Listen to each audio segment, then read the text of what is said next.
ስፒድ ይሁን ማን ይሁን ያታቁልሃል እሱ የሚያውቀው የዕለት ጉርሻውን ነው ማግኘት የሚፈልገው ኢትዮጵያ ሲጀመር አፍሪካ ሀገር የደሃ ሀገሮች ሆነ ብንለምን ባንለምን ምን ብርቅ ነገር አለው ብርቅ ነገር አለማያውቅም ሀብታም ሀገር እንደሆነ ነው የምታውቀው ስነስርዓት ያዙ የትልቅ እድል ነው ለኛ እናሳይ ሀገራችን አለ ነው ሁላችሁ ምን ለማለት ፈልገው መሰላችሁ መንግስት ይሄን ኦፖርቹኒቲ በጣም ካፒታላይዝ ማድረግ አለበት ያስባል ምክንያቱም የትኛውም ሚዲያ ላይ የትኛውም ሜንስትሪም ላይ ከፍሎ ማያገኘው የትኛውም ነገር ላይ ከፍሎ ማያመጣውን ፐብሊሲቲ በዚህ ልጅ ብቻ መንግስት ነው በጣም አሽቀባጭ ነው ማለት ነው ኢትዮጵያን ያስተዋውቃል ዘርፈት ችግሮች ምናምን እውነት ለመናገር አይሾ ስፒድ በጣም በብዙ ነገር ከሱ የምንማራቸው ነገሮች አሉ ማለት እንግዲህ እሱ በላይቭ ስትሪመር ነው የሚታወቀው በህይወት ውስጥ በጣም ብዙ ነገሮች አልፈዋል ማለት በአንድ ነገር ላይ ጸንቶ ውጤት ያገኘበት በውጤቱም ደግሞ አሁን ላይ ዓለም ላይ እንዲህ መነጋገሪያ እስከሆነ የደረሰበት የራሱ ጠንካራ ጎን አለው እንግዲህ በተለያዩ ሀገራት እየዞረ ነው ወደ አፍሪካ ሄዷል ሌሎችም ሀገራት እየጎበኘ ይገኛል በቀጣይነት እንግዲህ ወደ ኢትዮጵያ ይመጣል ተብሎ ይታሰባል እንግዲህ ኢትዮጵያ ሲመጣ ምንድነው የሚያደርገው ምንድነው ፕሮሞት ማድረግ ያለበት ወዴት አካባቢ ነው እሱ መውሰድ ያለብን የሚሉ የተለያዩ ሐሳቦች እየተነሱ ይገኛሉ ከፊሎቹ ደግሞ በጣም ብዙ ሐሳብ የሚያነሱ ሰዎች ምንም እሱ መምጣት ለኛ ጥቅም ምንም አይታየንም ምንድነው እሱ አይሾ ስፒድ ማን ነው የሚል ሐሳብ እያነሱ ይገኛሉ በጣም ብዙ ሐሳቦች ይነሳሉ ከነዚህ ሐሳቦች መካከል እናንተም ሰምታችሁ ሐሳብ እንድሰጡባቸው በያሰብኳችሁ ቪዲዮዎች ይላችሁ ብቅ ብያለሁኝ አብራችሁ እስከመጨረሻው ቆዩ አይሾ ስፒድ በህፃናት ላይ ምን አይነት ተጽዕኖ እንዳለው ወደ መጨረሻ ያሳያችኋለሁ ወደ ቪዲዮዎቹ እንሂድ ስታርሊንክ ይሰራል ወይ እያለ ነበረ ስታርሊንክ ማለት የማታውቁ ሰዎች ካላችሁ ያው የኤሎን ማስክ ስፔስ ኤክስ ውስጥ ያለ ነገር ነው እንደምታዩት እቺን የምትመስል ትንሽዬ ዲሽ የምትመስል ነገር አለች እሱ መኪና ላይ አይታችሁ ከሆነ ከላይ የሚያስቀምጣት ነገር አለችና እሷ የስታርሊንክ ሳተላይትን የምትቀበል ዲሽ ነገር አለችና ያቺን ምን ያደርጋሉ ከስልካቸው ጋር ኮኔክት ያደርጋሉ የስታርሊንክ ኢንተርኔት ለምንድነው ልዩ የሆነው በጣም ፈጣን የሆነው የሚለውን በሚመለከት በጣም ለመሬት ለእርዝ ያለው ቅርበት በጣም ቅርብ ነውና ሳተላይቱ በጣም ፋስት ነው ወርልድ ዋይድ በቃ ሁሉም ቦታ ይሰራል ማለት ይቻላል አሁን ይሄ ስታርሊንክ የሚባለው ነገር ኢትዮጵያ ውስጥ ይሰራል ወይ የሚለውን በሚመለከት አንድ የቴሌኮም ካምፓኒ መጥቶ እንዲሰራ ያ የሚመለከተው ስልጣን ያለው መስሪያ ቤት ያን ነገር መፍቀድ አለበት እና ኢትዮጵያ ውስጥ ስታርሊንክ እንዲሰራ ላይሰንስ አልተሰጠውም እስካሁን ማለት ነው ሶ ኢትዮጵያ ውስጥ አሁን በዚህ ሰዓት ያሉት ብቸኞቹ አይኤስፒ ማለትም ኢንተርኔት ሰርቪስ ፕሮቫይደሮች ሳፋሪኮም እና ኢትዮ ቴሌኮም ናቸው እና ግን ሌላ ኦፕሽን አለው አይሾ ስፒድ ምን የሚባል አለ መሰላችሁ ኢትዮ ቴሌኮም ላይ ዲአይኤ የሚባል አለ ዴዲኬትድ ኢንተርኔት አክሰስ ይባላል ዲአይኤ ይሄ ደግሞ ብዙ ጊዜ ኤምባሲዎችና አንዳንድ የሚዲያ ሰዎች የሚጠቀሙት ነገር ነው በጣም ፋስት ነው ነን ሼሪንግ ነው ኢንተርኔቱ ማለትም ከሌላ ዩዘሮች ጋር ሼር አይደረግም ይሄ ማለት ምንድነው በጣም ብዙ ሰው ኢንተርኔት እየተጠቀመ ባለበት ሰዓት ስፒዱ ዝቅ አይልም ማለት ነው ስለዚህ በጣም ፓወርፉል ነው ኢንተርፕራይዝ ሌቭል ነው ስለዚህ ይሄንን ኢንተርኔት ለሱ ሪከመንድ አድርጉ ሌላው ደግሞ ምንድነው መሰላችሁ ኢትዮጵያ ውስጥ ኢሲኤ የሚባል ኦቶሪቲ አለ ኢሲኤ ኢትዮጵያን ኮሚኒኬሽንስ ኦቶሪቲ ነው ማለት ይሄን ከቴሌኮም ጋር የተያዙ ነገሮች ቢቆጣጠረው ድርጅት ማነው ተቋም እሱ ስለሆነ ምናልባት ለአንድ ቀን የስታርሊንክ ዲቫይሱን እንዲጠቀም የሚፈቅዱለት ከሆነ ምናልባት ያንን መጠቀም ይችላል ሶ ያሉት ኦፕሽኖች እነዚህ ናቸው ግን ይሄ ባለስልጣኑ ለሱ ብቻ ይፈቅዳል ብዬ አላስብም ምታስተውሱ ከሆነ ስታርሊንክ ማለት አሁን ጦርነት ላይ ምናምን ኢንተርኔት ሲዘጋ አንዳንድ ሰዎች ይጠቀሙታል የሚባለው ዲቫይስ አስተውሳችሁት አይደል ኢትዮጵያ ውስጥ ሊሰራም ይችላል ግን ፍቃድ የለውም ነው ያንን ለማድረግ ደግሞ ሊያስፈቅድ ይችላል እሱ ግን ሞስት ፕሮባብሊ የሚፈቅዱለት አይመስለኝም ስለዚህ ዲአይኤ የሚባለው ኔትወርክ ከኢትዮ ቴሌኮም እንዲገዛ ንገሩት ሁላችንም እንደምናውቀው ኢትዮጵያ ውስጥ ኮኔክሽን እጅግ በጣም ዊክ ነው አስቸጋሪ ነው እኛም እንዴት ማድረግ እንደምንጠቀመው እናውቃለን እሱም ያው ጥያቄ ሆነበት ይሄ ጉዳይ ነበረ ለዚህ ጉዳይ ደግሞ ይሄ ምላሽ ይሆናል ብለን እስቲ ወደ አዶናይ ሐሳብ እንሂድ በጣም ብዙዎችን ያነጋገረ ጉዳይ ይሄ ነበር ማን ይለዋል አይሾ ስፒድ የምትልዘው ስነ ስርዓት ያዙ የትልቅ እድል ነው ለኛ እናሳይ አገራችን አዲስ አበባ እናሳይ ሲሪየስሊ ሁላችንም ነው የምላችሁ በተቻለን አቅም የባህል ልብስ አርጋ ውጣ የባህል ልብስ ያርጋችሁ ውጡ እስኪ ቻሌንጅ ላስጀምር እንዴ ያ ነገር ሲመጣ የባህል ልብስ አርገን እንውጣ እንዴ ሁላችንም ብናረግስ ጋይስ ምን ታስባላችሁ እስኪ ኮሜንት ላይ ጻፉልኝ የባህል ልብስ አርገን ብንወጣ ሁላችንም ዝም የየራሳችን የባህል ልብስ ቀይ ፈለግ ነው አቤት ይደነግጥ ነበር እናርግ እንዴ እንደዛ እናስጀምረው እንዴ ምንድነው ነገሩ ምን ታስባላችሁ እስኪ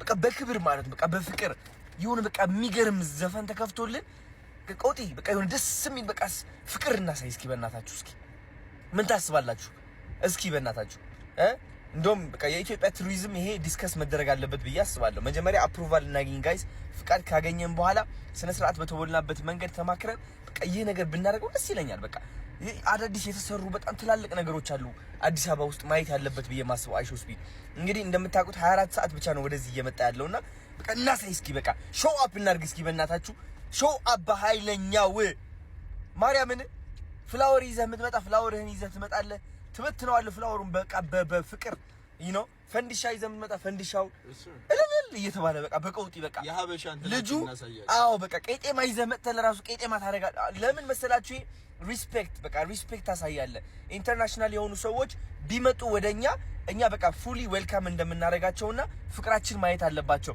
ይህ ደግሞ እኛን ራሳችንን ያስተምረናል የበለጠ ያስተምረናል ፍቅር እንድንማር ያደርገናል you know ለሌላ ሰው ፍቅር ማሳየት ስንችል ለራሳችንም ፍቅር እናሳያለን ሲሪየስሊ እንማር እስኪ እናርጋው እንዴ ጋይስ ተነስ እስኪ ያዶናይ ፋሚሊ የባህል ልብስ አድርገን ፍቅር እናሳይ ወይ ዌልካም እናርግ አይሾ ስፒድ ሲመጣ ዓለም ሙሉ ነው ያያለው ይህ ልጅ ትልቅ የሆነ ኢንፍሉዌንስ አለው ትልቅ የሆነ ተጽዕኖ አለው ስለዚህ እንጠቀምበት ይተጽዕኖና ወደ ጥሩ ነገር እንቀይረው ምን ታስባላችሁ መጀመሪያ እስኪ ከቱሪዝም ፍቃድ ብናገኝ ደስ ይለኛል ስልክ ልደዋውል እድሉ ማገኝ ከሆነ በጣም ደስ ይለኛል እናንተም የቱሪዝም ቲክቶክ ላይ ካለ ታግ አድርጉና ይህ ነገር ኦን እናርገው ወይ ስለግራችሁ ቪዲዮ ከተፍቃድ ካገኘን ማለት ነው ሰላማዊ በሆነ መንገድ ሁሉም ነገር ተዘጋጅቶ ምናረገው ነገር ካለ እናረጋለን ጠብቁኝ ሌላ ቪዲዮ እስኪ እንመጣለን አይሾ ስፒድ ምንድነው አንተ አግኝተው በሸዶ የሆነ ነገር የሆነ በሱንትን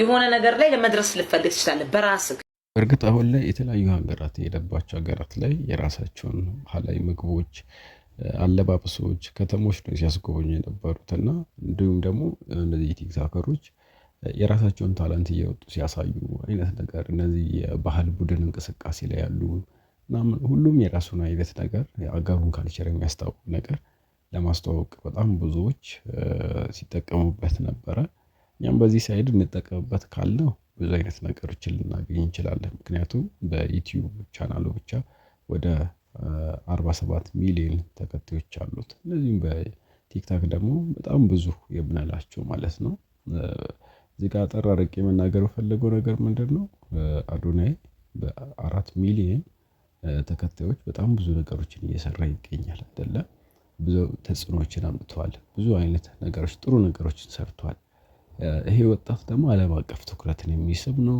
ዓለም አቀፍ መነጋገሪያ ነውና ብዙ አይነት ለውጦች ሊመጡ ይችላሉ በርግጥ እስቲ ወደ ቪዲዮችን ሄድና በጣም ብዙ ተከታይ ነው ያለው ስፔሻሊ ያንግ ጀነሬሽን በጣም ብዙ ይከተለዋል ሶ አሁን ይሄ ልጅ እኛ ሀገር ላይ ሲመጣ ብዙ ነገር ማድረግ ይተበቅብናል ማለት ነው እንደቀላል ሰው ያን ነው ጋይስ ልጁን ፐርሰናሊ ሳይሆን ከጀርባው ያለ በጣም ብዙ ተከታይ እንዳለ ማወቅ አለባችሁ ከዚህ በፊት ኤዥያ ሀገር ኢቨን ቻይና ሄዶ በቃ እንደ ንጉስ ነው ሲንከባከቡት የነበረውና የቻይናን ባህል የቻይናን በቃ ቻይና ለዓለም ያላሳየችውን ነገር ስፔሻሊ ለአሜሪካውያን ያላሳየችውን ነገር ነው እሱ እዛ ሀገር ላይ ቻይና ምን አይነት ሀገር እንደሆነች ምን አይነት አቅም ያላት ሀገር እንደሆነች የሰራችውን ነገር በሙሉ ነው ሲያሳይ የነበረውና በጣም ብዙ በመንግስት ሲደገፍ የነበረ ሰው ነው ኢቨን በቻይና ማለት ነው ሌሎች ሀገሮች ላይም ሄዶ ብዙ ስራ የሰራ ልጅ ነውና ይሄ ልጅ ፐርሰናሊ እሱን ሳይሆን ማየት ያለብን ከጀርባ ያለውን ተከታይ ነውና ለዓለም ራሳችንን ማሳየት ካለብን እንደዚህ አይነት ዩቲዩበር በጣም ወሳኝነት አለው ማለት ነውና አቅማችንን ላይክ ባህላችንን እሴታችንን እንዲሁም ደግሞ ኢትዮጵያን ከዓለም ሀገራት ዩኒክ የሚያደርጋት ነገር ምንድነው ላይክ ኮፊ ሊሆን ይችላል ሉሲ ልትሆን ትችላለች ከዛ ውጪ ሌላ ላይ ቅርሶቻችን ሊሆኑ ይችላሉ የሰው ልጅ መገኛ ሀገራችን አለመገዛታችን ሊሆን ይችላል እነዚህ ነገሮች ማሳየት መቻል አለብን በአጭር ጊዜ ውስጥ ማለት ነው በተለይ ደግሞ ወጣቶች እንግዲህ ይሄ ልጅ ስፖርተኛ ነው ካያችሁት እንደ ክርስቲያኖ ሮናልዶ አክት ሲያደርጉታላችሁ ይሮጣል በጣም እና ኢትዮጵያ የሯጮች ሀገር ናት ይባላል እንግዲህ ሩጥ ሊል ይችላል ሶስቱን ኮምፒት የሚያደርጉ ወጣቶች መኖር አለባቸው ሂዝ ኖት ፕሮፌሽናል ረነር ግን ሌሎቻችሁም ላይክ ከሱ ጋር ኮምፒት የሚያደርግ አቅም ያለው ሰዎችን ማዘጋጀት ይኖርባቸዋል ማለት ነው እንደ መንግስት ስለዚህ ይሄ ልጅ እንደቀላል አትዩት ለማለት ነው ጋይስ ሬዲ ሆነን መጠበቅ ይኖርብናል ማለት ነው ሀገራችንን ለዓለም ለማስተዋወቅ ማለት ነው። ይሄን ለማስታወስ ነው።